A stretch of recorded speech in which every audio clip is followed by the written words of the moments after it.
Sejam bem-vindos ao NP Agrocast, hoje, terça-feira, dia 11 de novembro de 2025, são 11 horas da manhã.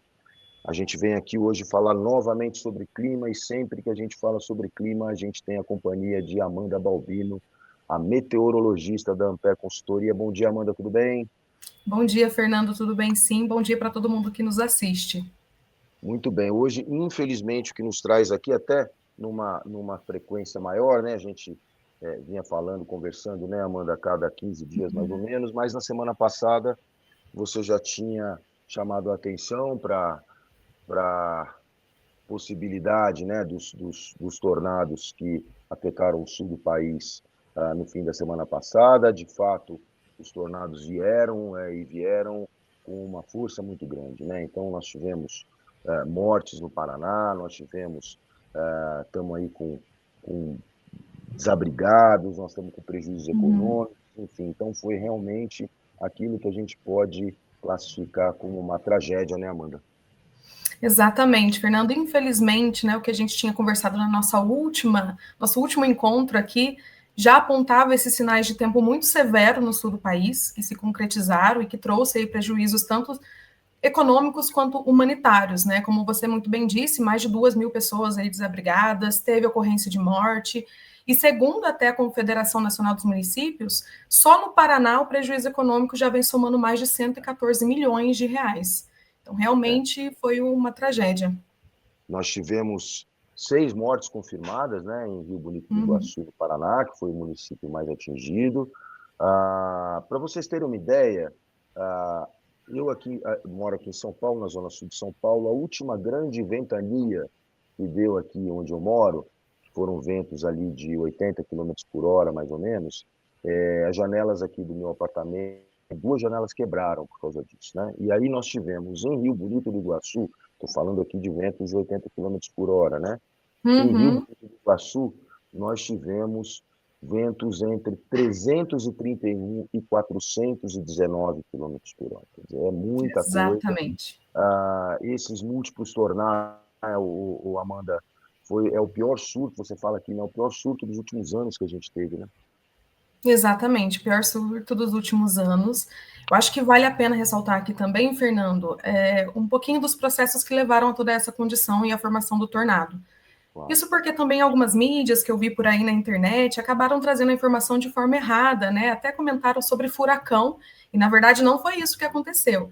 O que Uhum. acontece é que esses tornados eles não ocorrem de uma forma isolada, eles sempre estão embebidos dentro de uma nuvem de tempestade, que a gente chama Uhum. de supercélulas, né? Que é bastante Tá. severa. Essas nuvens de tempestade, essas supercélulas, elas são formadas aí sim teve a influência do ciclone extratropical, que se formou no continente também no final de semana.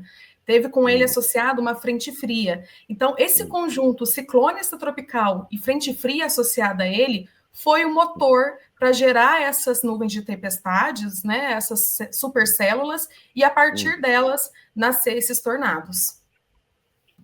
Entendi. Nós tivemos tornados, tivemos no Paraná, né?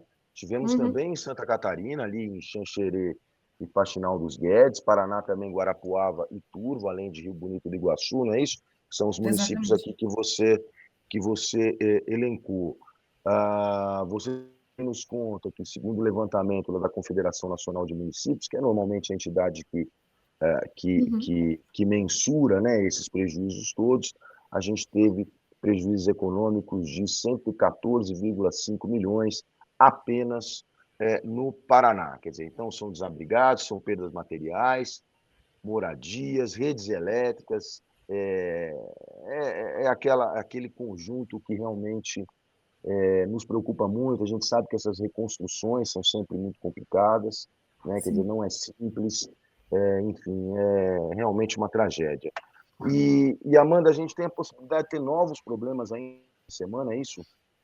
Temos sim, Fernando. Infelizmente, na madrugada desta quinta-feira, a gente já tem potencial para a formação de novas nuvens de tempestade, ainda não sobre tornado, que a gente está falando aqui, porque ainda é cedo um pouquinho para falar sobre isso, mas Tá. existe sim a possibilidade de nuvens de tempestades, né, esse tempo severo que a gente Hum, chama, que pode vir acompanhado de granizos, de rajadas de hum, vento e trazer também certos danos para áreas do sul do país e também ali para o Mato Grosso do Sul. Além disso, né, a partir daí além da madrugada dessa quinta-feira, também tem previsão para uma nova rodada de tempestades sobre o sul do país entre os dias 16 e 17, segundo as previsões do tempo. Então, nesse período aí também, uma forte frente fria vai adentrar o continente e isso pode desdobrar novos episódios aí de tempestades severas.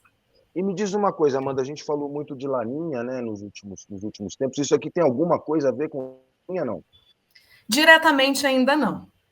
Tá. Ainda não. A Laninha, a gente vai sentir melhor os efeitos, os reflexos, né, desse fenômeno climatológico a partir desse final de novembro, né, e no mês de dezembro, especialmente. Aí sim a gente vai ter um impacto mais direto desse fenômeno. Por enquanto, a gente não está tendo esse reflexo direto, não.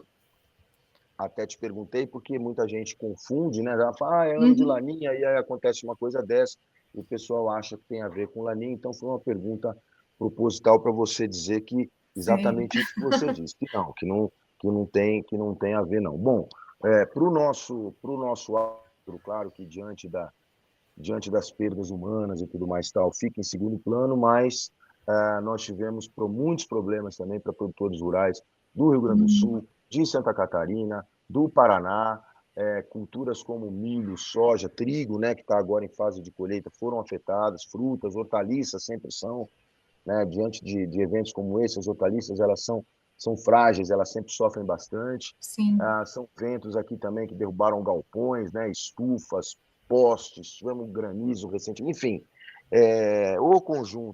que conjunto negativo para essa época do ano. Infelizmente, a gente tem que dar isso aqui. Bom, vamos esperar, né, Amanda, que as coisas não sejam tão severas aí nos próximos dias, apesar da gente saber que vai acontecer alguma coisa, mas vamos esperar que não seja tão grave como foi aí nesses últimos dias, né? Sim, também torço para que sim, viu? Porque tudo isso ainda pode prejudicar também o cronograma agrícola, né, Fernando? Isso tudo, né? Tem algumas áreas aí do Paraná que não só nesse evento, mas também lá no começo do mês, com algumas outras fortes tempestades que ocorreram no estado, acabaram comprometendo algumas regiões de lavoura de soja, né? Que precisam aí de replantio. Então, isso tudo pode atrapalhar um pouquinho o desenvolvimento da safra e, consequentemente, atingir também a janela de plantio para o milho safrinha. Então, é importante, aliás, que os produtores, especialmente da região sul, acompanhem aí a previsão do tempo, entender como que vai ser a evolução das chuvas, a intensidade dela, para se preparar aí por esses episódios.